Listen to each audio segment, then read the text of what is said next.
Good morning, everybody. I'll be extremely short because I know that you are eager to listen to our guest and to listen to what Toyo is going to tell us about. He's certainly one of the most original architects in the world today.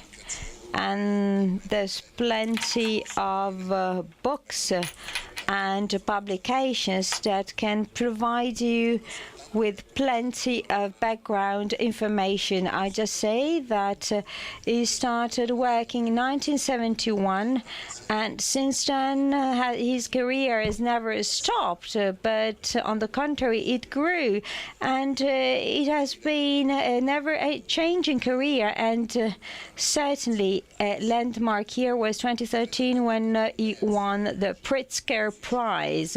You will see beautiful buildings today that are very different from each other. One of the main keys to understand his work is his great creativity, his ability to tackle problems in different ways. Moreover, there is a real sort of constant struggle with the idea of typology. Well, usually places and buildings do have a function or belong to a typology, to a type, a museum or a library or a shopping mall, and so on and so forth. And he usually tries to detach himself from these types. Moreover, he likes to test different building techniques. He always tries to interpret lightness in new ways without any sort of self-praising, or without sort of going back to already known models. He thinks that architecture is something covering life. It's a shell for life. Architecture cannot teach you to live, but can help you to live better, helps you better tackle the multifaceted character of life, and helps you better see how life is complex, because life is made of so many things. So trying to sort of cover life with architecture. So again, architecture is a shell for life. And wow, thinking that this concept can just be reduced to just one style, one single style, it's absolutely impossible. In 1922, a beautiful book was published. I think this should be a compulsory reading, especially for young people, especially for you who have come here. It was entitled Luxus and Capitalism. It was written by a great scholar, Werner Zambert. And the way you sort of shape things is the way people express life, ages, periods of time, the way life changes. So Luxus is expressed through shapes, through shells, through covers, through cocoons. But this is not about an ornament, it's about interpreting life. And every time we cover things with something, we express life. Without our ability to express and interpret life, life would be something colorless, something sort of without any taste. So we give things a shape. That's the mission of architects and designers. So that's Toyo job, giving shape to things, and it does it wonderfully. And by refusing, stereotypes and the kind of sort of passive acceptance attitude that exists today. But it doesn't sort of accept facts because, trends are usually vulgar. And on the contrary, in Ito's buildings, in his creations, we see a certain elegance, a sort of timeless elegance that go beyond space and time. Thank you very much.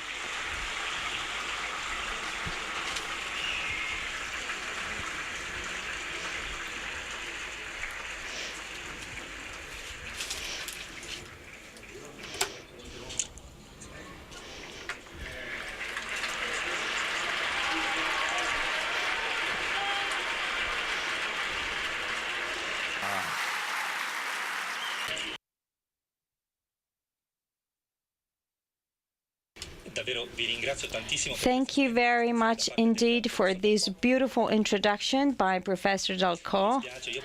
I do apologize for not speaking Italian, so I will speak my native language, Japanese.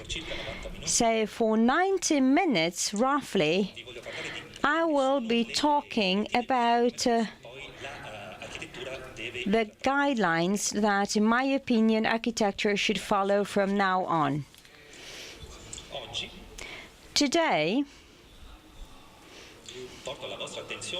I would like to show you these comics, this cartoon that was published last year in France.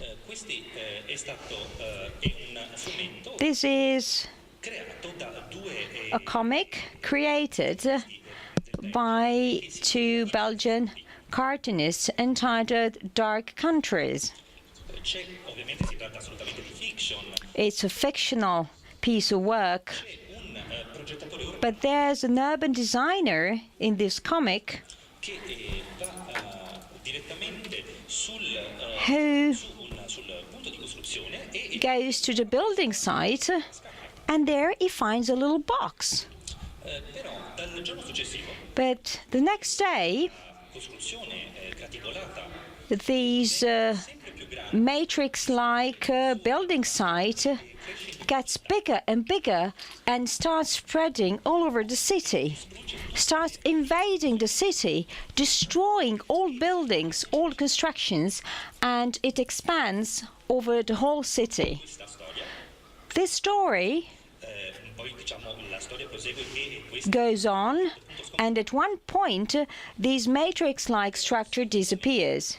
However, in my opinion, actually, this reminds me a lot of the structures and facilities covering today's cities all over the world.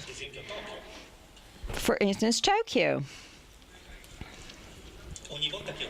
Every time I go home, traveling from the Western world, I see to what extent many residential areas which were made of wooden buildings are replaced by concrete buildings. Here you see the Chicago landscape. As you can see, the very center of the city is totally covered in skyscrapers. Moreover, here, for instance, you see a man living in one of the several flats located in these buildings. This man has no relation with nature. He is surrounded by a landscape that looks the same in any direction, and this is the same situation in every country. So there has been a flattening sort of process that was carried out all over the world, and we tend now to live in fake places, artificial places. We just had a press conference before coming here, and I asked myself publicly, why is it so that in Italy there are no skyscrapers? I mean, this interests me so much. This is a question that really captures my attention. In Japan, 3 years and a half ago, there was a natural disaster that unfortunately deeply affected a part of the country. And by traveling to the affected area, I saw these sort of tent cities being built. 50,000 temporary houses were built. And there are 150,000 people who are forced to live in these sort of mobile homes. And half of them are still there today, 3.5 years after the disaster. What can we get from this situation?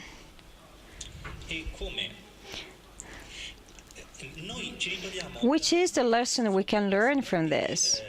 You see, this is the very same structure replicated several times. It doesn't matter if we're talking about a skyscraper of sorts of such pre-made mobile home. In both cases, you see that the shape is the same, is very artificial, is totally homogeneous, and people are enclosed into closed spaces, and there is no relation with the outside, with nature.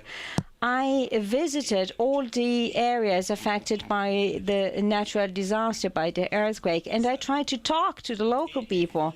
Here you see a picture taken before this is a picture that was taken in the gym where people just tried to find a shelter. And of course, people stayed in places like this before sort of moving to those mobile homes. It is true that here there is no sort of privacy at all, but at least you can have a connection, a relationship with other human beings. You can still have human relations with other people. So people here could still have human relations, and people always tend to want to live all together and not in prefabricated homes. That is why, together with other architects, we decided to join our forces and to put into place a project called Home for All, which is a new way to create meeting points for people living in these prefabricated communities. This picture was taken in 2011, and this is the very first Home for All that we built. On the opening day, the people who lived in this area were invited. And we were also there, as well as the builders. We got all together and say we celebrated that day, and this picture was taken on that celebrating day when we officially opened the first Home for All. These homes for all were designed by me and other architects, and this work results from the opinions of the local people. We talked to them, we asked them what they wanted, and so we set up these projects together. Usually, architects do not ask people what they want. For instance, the local people wanted a place to get shelter from the sunlight. Or, for instance, they wanted an engawa, a space connecting the indoor and outdoor spaces, a sort of porch, a sort of portico or veranda.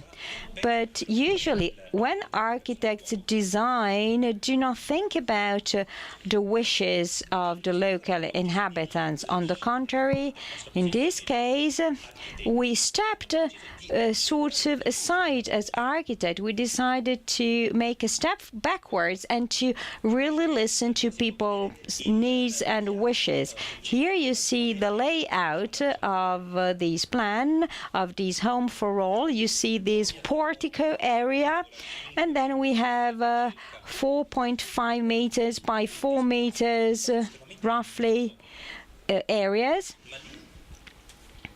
which are not that big, but there you have the so-called doma, so packed earth roofs. Then you have tables, and then you have wooden ovens, and then there are other kinds of floors that can be used. And you can see here an example from this picture. So the local inhabitants were so happy about the final result that they burst into tears for joy.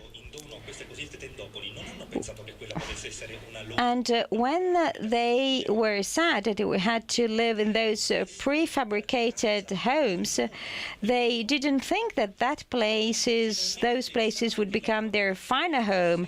But finally, when they saw this home for all meeting point structure, they had the impression to find again something belonging to their previous life, because there was light, there was warmth. I mean, these areas were warm, much warmer than their prefabricated homes. They could smell the wood. It may seem banal or trivial, but actually that was something precious. And we could ask ourselves, why is it so that the government doesn't implement similar projects? These are some voluntary workers, some students who work as voluntary workers, and you see them around this large table with other people, and many activities are carried out on a daily basis in these homes for all. Later on, we built another home for all that was completed in July last year in this area. And you see many paddies, many fields, many crops. And unfortunately, many people lost their houses here because houses were destroyed. And these people wanted to reconstruct their lives. So a no-profit organization was set up, and we built this home for all to support the work of this no-profit organization. Again, you see the layout of this home. 2/3 are made of these packed earth floor, this doma floor. And here, on the contrary, you see the kitchen area where it is possible to cook rice. On top of it, you have 1/3 of the total space that was designed so that people can also live in there. Again,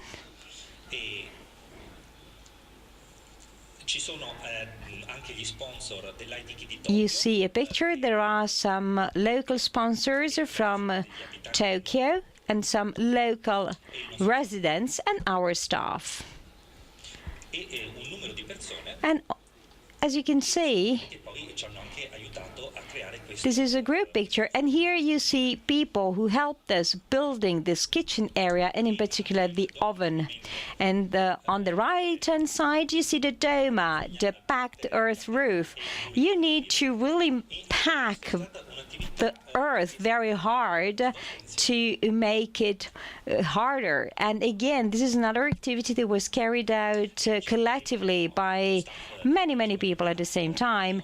And my staff, which is quite young, generally speaking, helped out. And they told me we had never thought about architecture being such a fun and interesting activity. And these people from my staff are still going to these places, especially, you see, there are so many activities that are being carried out. At weekends, local farmers sell their produce to local people. There are also live gigs, which are performed here. And the kids, when they come back from home, they can come round for after-school activities, to play, to study. This is really a home for all, a place where everybody can go. there's a third home for all that I would like to show you, which is located in Rikuzen Takata. This home for all was also presented as a project at the Venice Biennale at the 2013 edition, so 2 years ago.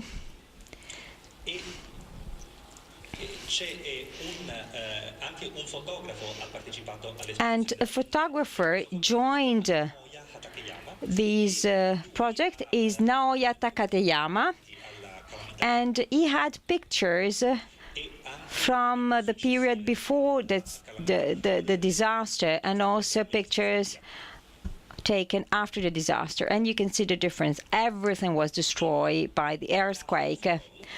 Our home for all was built here. Here you have the sea, and you see the site of our home for all here. So we got closer to the feet of the mountain. We chose a site that was closer to the mountain because this site is considered as safer as the previous one, as places closer to the sea, because this should be better sheltered from possible tsunamis. Here you see another area where local authorities decided to create a wave breaker facility. And here you see across the section, it's a breakwater section, 10 meters high and 80 meters wide. This is a breakwater facility that could be compared to a modern pyramid.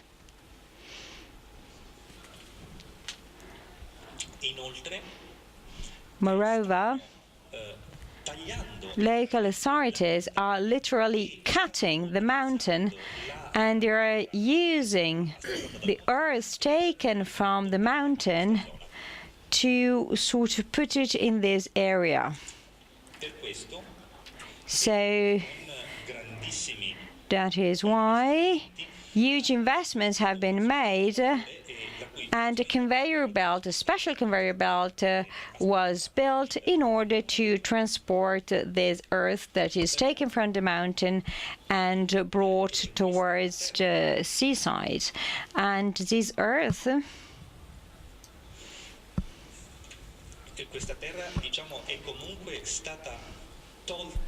has been taken away from the mountain, and probably many people are not so much willing to go back and live to this area. Still, there are many contradictions that have not been fixed so far.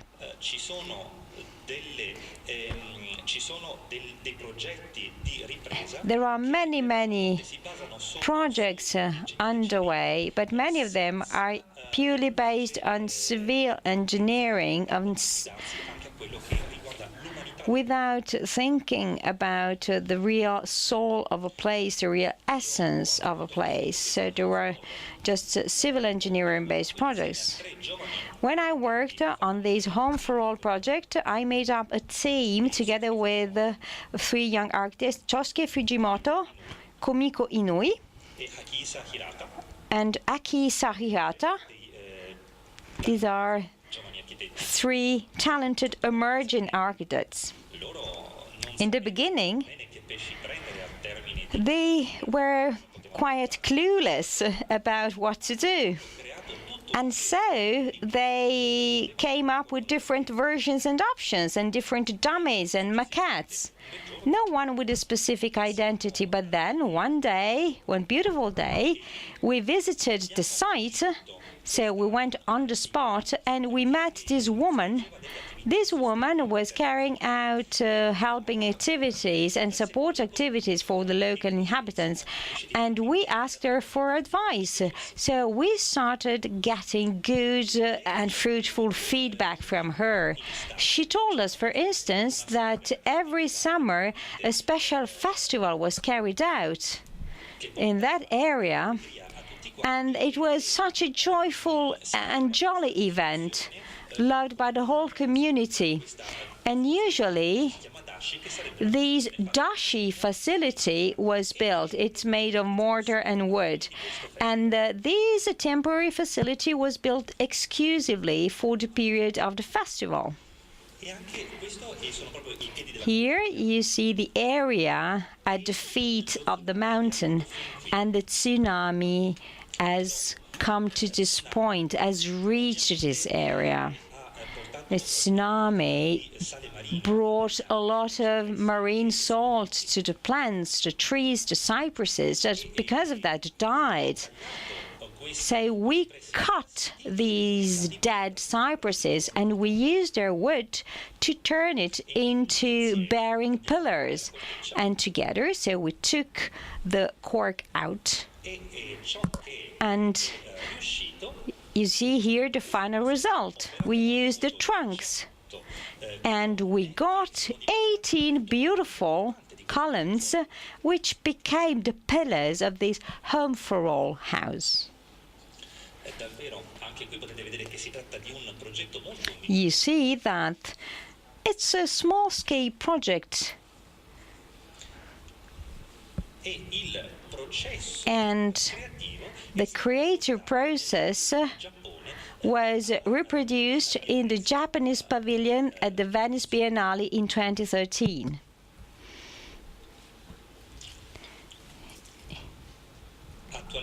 Currently, here, you see again this home for all, and lately we have been thinking of increasing the soil level of about 4 meters, so that we could to have 40% of the facility being under the soil, so being like a basement. So we would have a 40% part of the house being underground located. So we're thinking about disassembling the house and reassembling it elsewhere. So this seems to be the only option we have. So really, we are currently negotiating on that to try to do all this.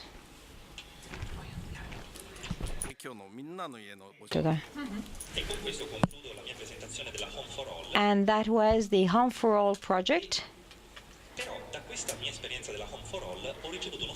However, that project was extremely inspiring because I got another idea from that. I thought that it could be possible to create in a small residential district of Tokyo a sort of learning area.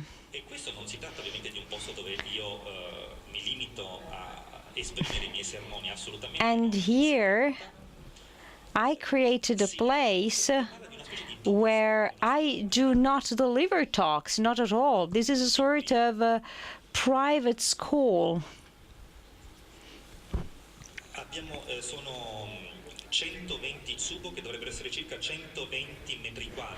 The total surface is of about 120 square meters, more or less. The outside is made of bricks. So the outer shell is made of bricks, and the tables are made of ceramics.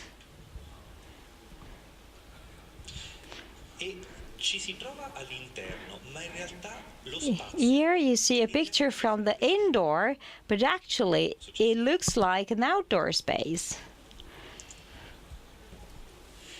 Here you see a wooden door that leaves the wind go through, so this helps ventilation. And then there is a glass door, some glass partitions, which separate spaces in a very light way.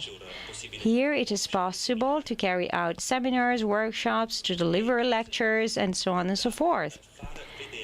A very important thing is that on the lower part, at the hypogeuse level, you have a space that regulates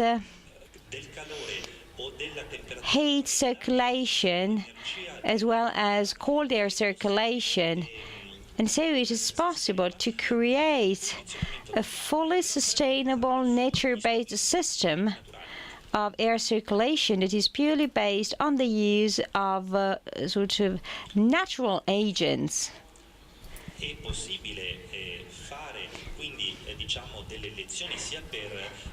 This space can be used for courses, both for adults and children, all through the year. Personally, I would like to deliver talks personally to help children better understand architecture. I would like to do this all year round because these kids are so smart. They learn very fast and they are already so rational. Their rationality is already so much developed. It is different from teaching to university students. It's so much fun to me to do this. I really enjoy it. Before building up this school-like place, I used to do the same in an office building. But then, when I started doing so here, also the level of expression of children has changed radically. Children now can get better in touch with architecture, with earth and soil, and with something that may have to do with their future. Why not? And I would like now to link up with another 3 projects which have to do with large public building projects. This is a project that has been just started to be used by the University of Taiwan. This is the Social Sciences Department. Here you see the labs, the research areas, and here you see an academic space. Well, but I tried to stick to a natural ventilation model. The whole facility has been designed in order to be energy efficient. Inside, there is a library and also other spaces all around it. The library is located at the very heart of the building. The library is here at the center, and you can see it's a spiral-shaped library. In a few minutes, you will see a video. However, there are 3 key areas that are the focal points. And from here, these sort of special geometrical shape develops, and then it opens up and extends itself down to the walls and then to the ceiling. In order to emphasize this shape, I used a spiral shape. So here you see the video.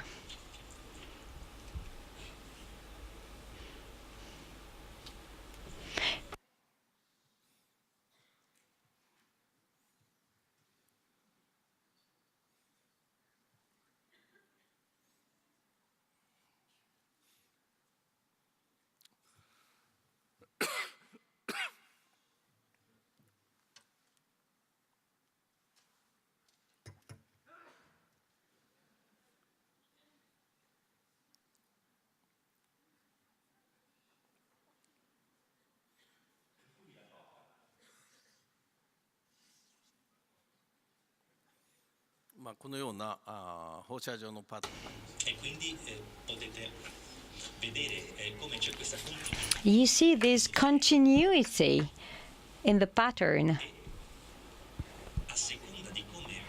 According to the geometry and the geometry structure, it is possible to sort of use this pattern and apply it. And this is exactly what I did. So the pattern can be applied to any geometry. And here we have an indoor court area. And you see, it looks like a sort of woods. That's exactly the idea I wanted to recreate, a sort of indoor wood.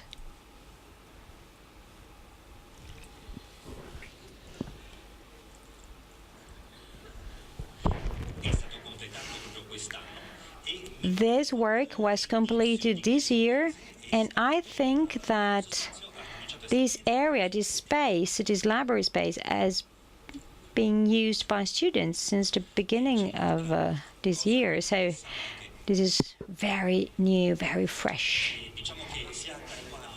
Both in Taiwan and more generally in China, well, these two countries are very famous for using bamboo wood. As a matter of fact, bamboo was used as building material for this library. The shelves for the books are extremely good looking and very appealing.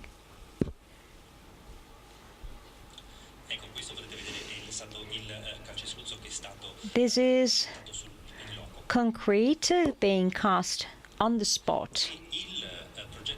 And the next project was carried out in the Japanese area called Gifu. The name of this project is Media Cosmos. This project is currently underway, and it should be completed by spring of next year. Here you see a building which is quite large. The total surface is of 90 meters by 80. That's the basic surface. And the indoor part reminds very much another architectural work that I did 13 years ago. That is the Sendai Mediatek. In the southern part of the building, there is a sort of square, and very soon other municipality buildings are going to be built in this square. Westwards, there are 200 meters of promenade, a walking pathway that was made from scratch. Here you see the southward facade, and you see some features of this building, including a very original ceiling, and this is the restaurant area. And to the west, well, you have this walking pathway, this promenade, which sort of is along a river that has very abundant table waters. So it is fed by very abundant groundwater. So this water can be used for different things. For instance, you see that a part of the promenade has already been opened. Well, it goes without saying that trees are still growing, are still quite young, so not very big and large. And on this slide, you can see the key elements of this building. As I said before, it is possible to collect water, because this water has a temperature, a constant temperature, which can be regulated. So it is possible to use the water as a means to convey either heat or sort of chill So it is possible to use this water as a natural air conditioning system. So these heating or cooling system comes directly from the water and comes from the roofs. Moreover, this facility has very few walls. So both cold and warm air sort of circulate in a loop all around the space by using natural ventilation forces. So the cooling and heating system is fully natural. The top of the ceiling is open in the summer and is closed in the winter. So there is a microclimate that is created. These hanging structures are called globes. Inside the globes, we also make use of natural light as a natural source of light.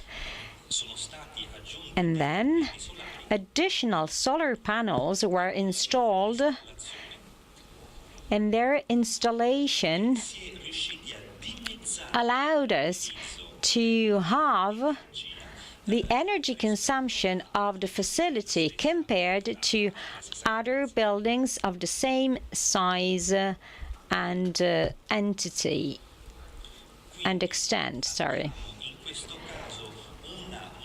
Here you see the special ceiling morphology, so it goes up and down according to the needs, and so it's a sort of fluctuating ceiling.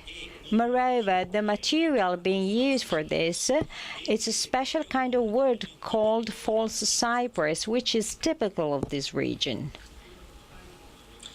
The Japanese name is hinoki. And here you see the layout of the first floor. In the central part of the first floor, there is this area which is totally covered in glass. So there's a glass ceiling, and here there is a little sort of auditorium, and then there is a closed gallery, which is an independent space. So there is a small lecture hall and then a little gallery, and there is also another special research and meeting center towards the promenade area. And that's a place for citizens. So people can meet up there to carry out meetings or just seminars, workshops, for any activity. So it's a public meeting point. It's a public space. And it's a sort of place in between the indoor and the outdoor areas of the facility. And then there is another small square that looks like outdoor, but it's indoor. Here you see this public meeting center that is located on the west wing of the building. When we go up to the second floor, we find other areas. There's a lift, there are escalators or traditional staircases. People go upstairs, and there are two information centers at the very sort of heart of this floor. So two info points for dwellers, and then there are different globes made according to different styles, and there are sort of places where people can sit and flip through books. Here on the south part there are two little globes which are devoted to kids, so it's a sort of library-like space for kids. And then there's a sofa to read books, or there's another area with tables, so people can read by laying on a sofa or by sitting at a table. If we move westwards or southwards, we can also access some balconies that are located in these two areas, so westward and southward.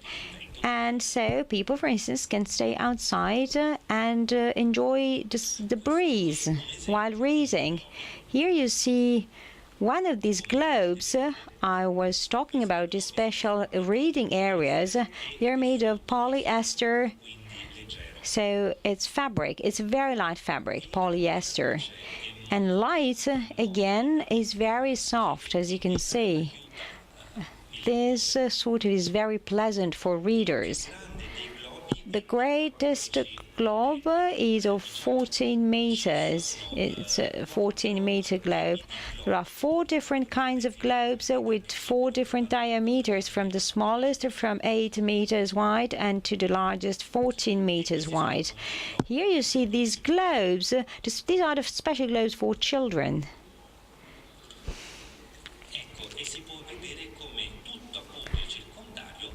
You see to what extent there's a constant sort of relationship to the outside, to the nature. People can enjoy the view of the nature all around the facility. Here you see some rendering pictures, and it looks like several small homes for all put one next to the other. At the beginning, we tried to understand which could be the best way to design the ceiling. That's why we made a large real-scale mock-up of a part of the ceiling, and that's an 18-meter model of the ceiling. And then, between August and September,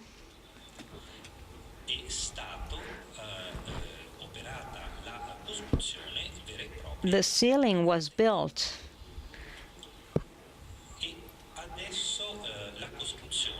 Now, the ceiling is almost being completed. Creating such a curved ceiling required special materials, extremely thin materials, ranging from a 2-centimeter thickness in the thickest point. And so they were fixed in different points.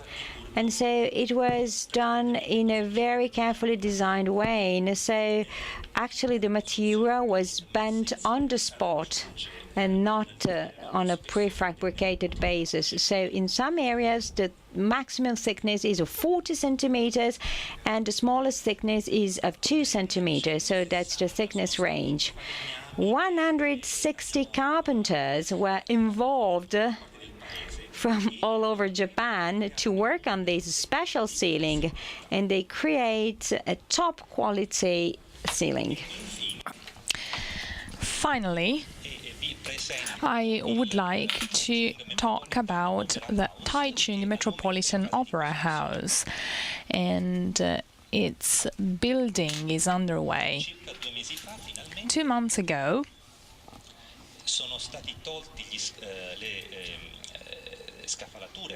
the scaffolding, the outdoor scaffolding was removed, and now you can see the real aspect of the building. In 2005, there was a competition, and since then, 9 years have passed.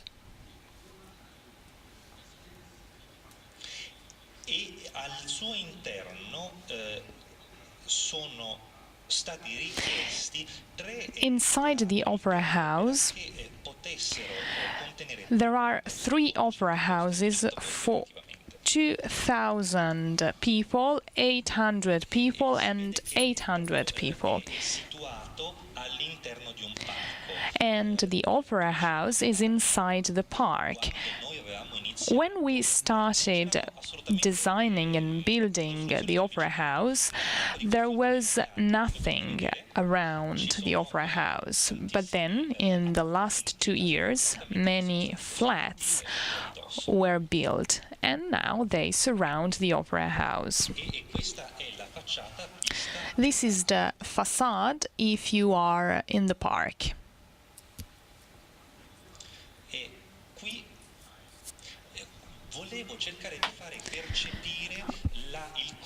I wanted people to have a real perception of the human body, so I wanted to represent a part of the human body.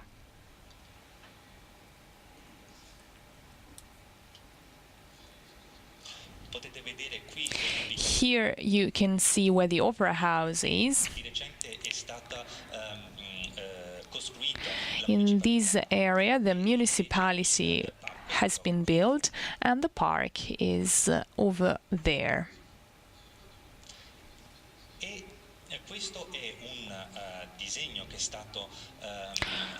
This is a drawing made at the beginning. So, for example, here you can see the theater with 2,000 seats, then the theater with 800 seats. And at that time, we thought to have a small theater outside, whereas now the small theater is inside. As you can see, this building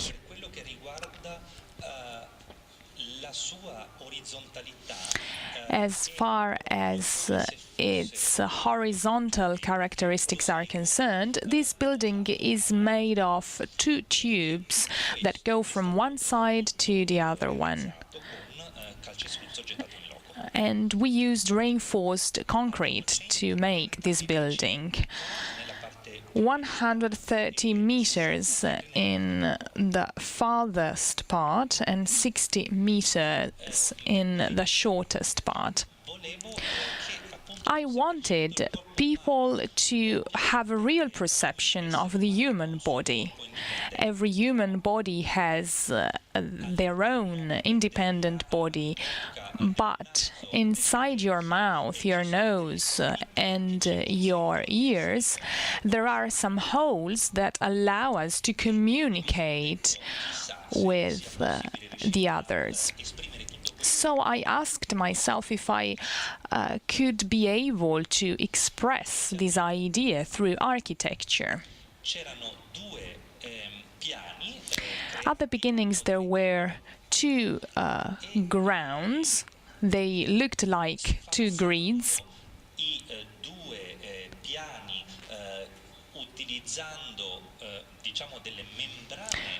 I used some membranes to separate these two plants, these two grounds, in order to link them. And what I got were these two caves, these two holes, A and B.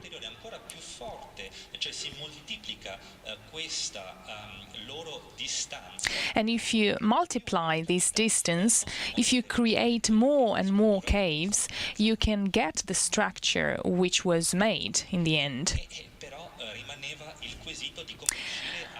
But the question was still there, so how could I do that inside? So over there. There were many solutions, but in the end we decided to use the technique of a truss wall.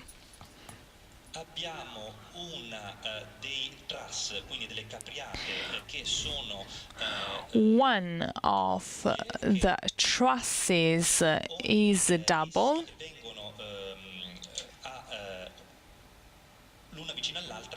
The trusses are next to each other and the distance is 20 centimeters.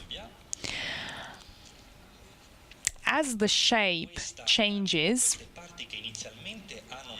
the parts that are bidimensional at the beginning, well, if you curve them, you get a 3D size. So we replicated the continuity in this structure, and we were able to get this size, this 3D size.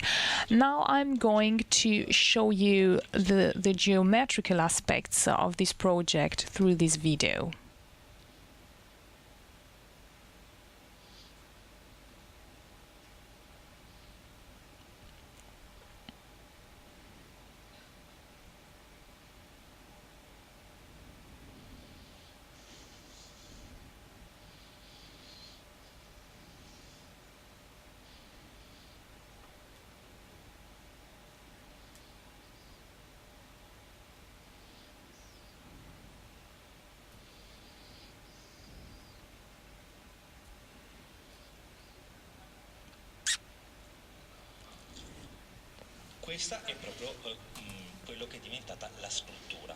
So this was the final result of the structure.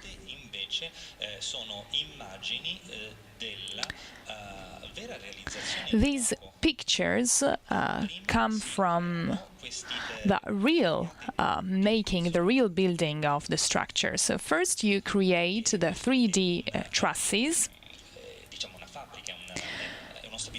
This is a factory that you can find near to the place where the building was made.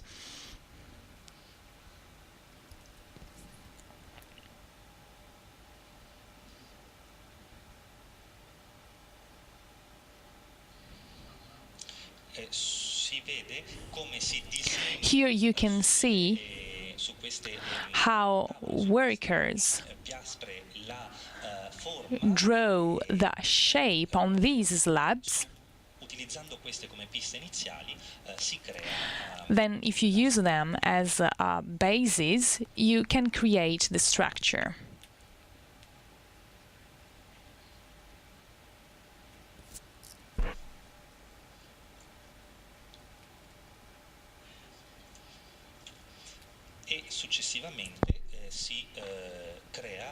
Afterwards, you create the structure vertically.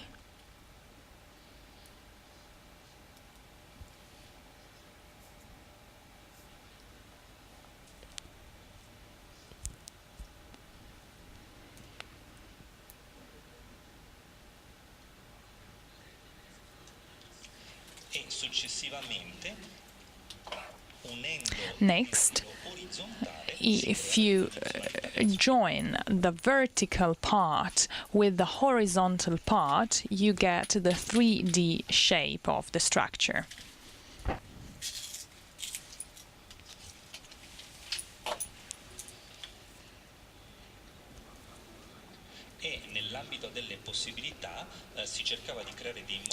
We tried to create some modules that were lifted by a crane and then positioned, put on a specific, in a specific place.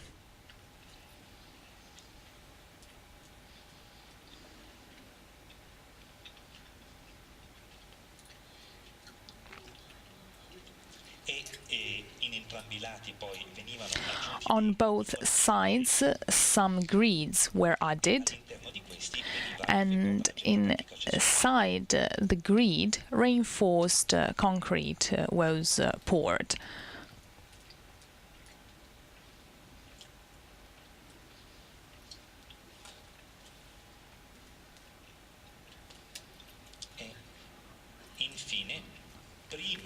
Finally,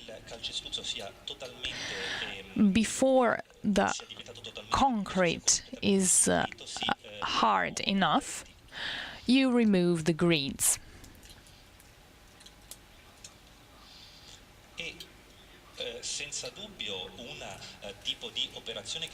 This is a sort of operation that you could call primitive, but in each parts of this structure, it was really important to give a different shape.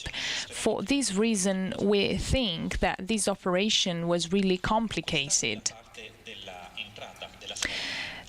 This is the entrance of the building, and it is as if the garden was a part of the space.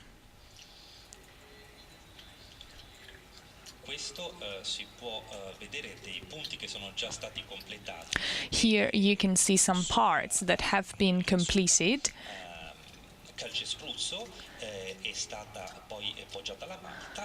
And then mortar was added to the concrete. And then workers also painted the area. If you go upstairs, you can see the wavy shape of this structure. And this idea of this wavy structure is probably the best to host the restaurant.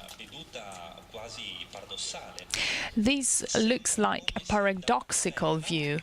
It looks like you are in a cave, and it is like the people from the past live in this cave and have this view of the future cities, of the cities of the future.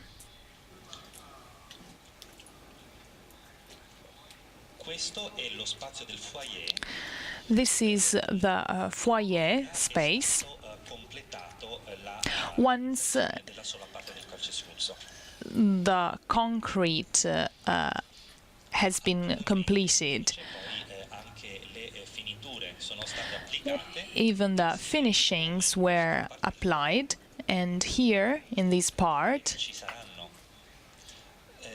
saranno poi disegnate delle immagini di flora flora paintings will be made, and they will be made by some local artists coming from Taiwan.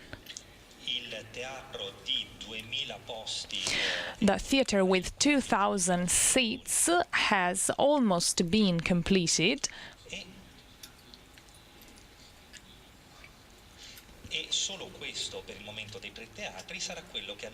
And at the moment, this is the only theater that will be opened in November.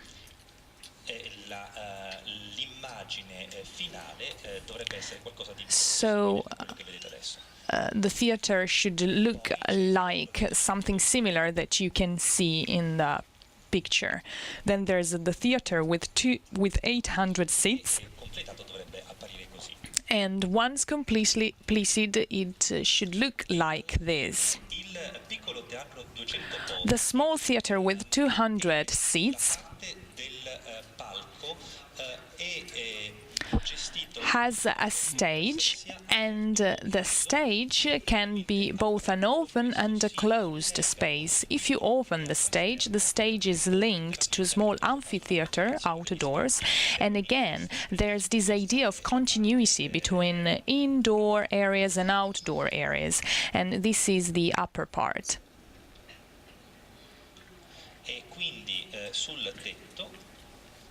Here you can see the roof.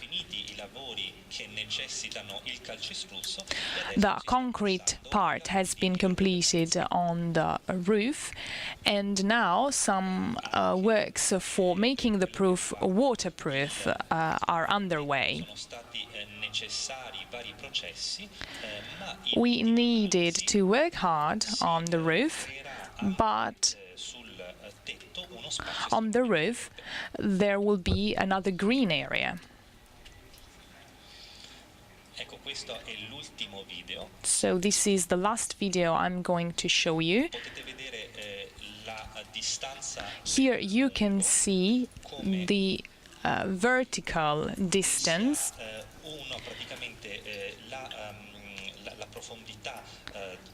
and this depth is repeated every 10 centimeters, and this continuity gives the special touch to the work, to the building.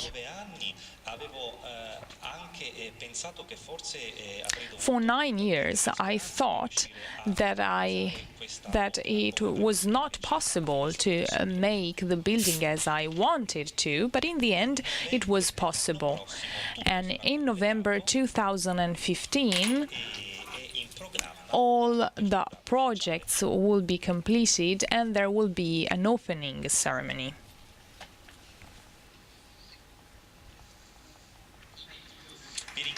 Thank you very much. Thank you.